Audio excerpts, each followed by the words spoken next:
السلام عليكم ورحمة الله وبركاته دمان أخيارتا ونيدين سلامي maanta waxaan baranaynaa qaabka keywordska loo raadiyo oo Amazon keywordska qaabka loo raadiyo aan sheegi doonaa insha Allah waxaan tagaynaa Google Chrome ka aan tagayaa Chrome ka markaan ku soo dhufto waxaan soo download ama soo dejinayaa keyword tool lirado keyword .oi marka waska free waxyaabo far badan oo ku qabanaya oo keywordska ku saabsan keyword tool .oi wakas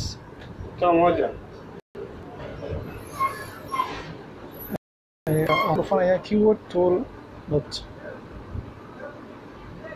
lagu soo bixi doonaa marka waxaan rabaa inaan raadiyo halkan waxa uu qoran Google ma rabtaa inaad arigan ka raadiso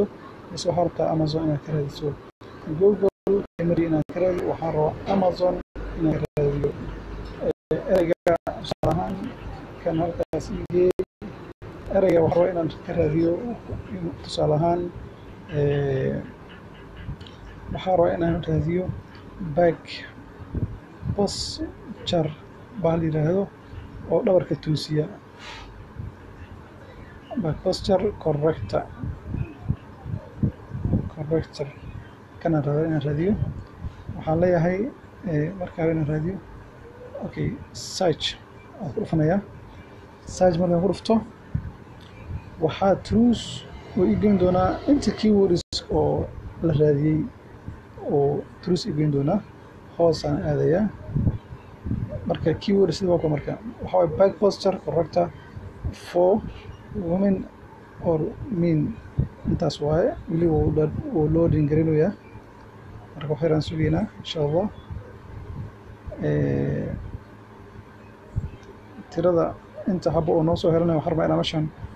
kor noqoto waatana search for back posture corrector and ready found waxa la heli karaa uu leeyahay 107 oo unique keywords ayaa heli karaa uu leeyahay software-kan waa 107 keywords marka 107daas ayaa markaas samayn kartaa waxa samayn kartaa copy aadaysa marka copy dhahdo markaas Excel ka ay ku geenaya waa meel keybana samaysanaysa waa keedinaysa kadib hadana ereygi oo back posture ayaa waxa ka bedelaysaa back posture correct oo kala qoraysa hadana oo aad soo downloadaysanaysaa Excel ku copy-sanaysaa kadib dhammaan ilaa 200 300 400 marka hesho oo erey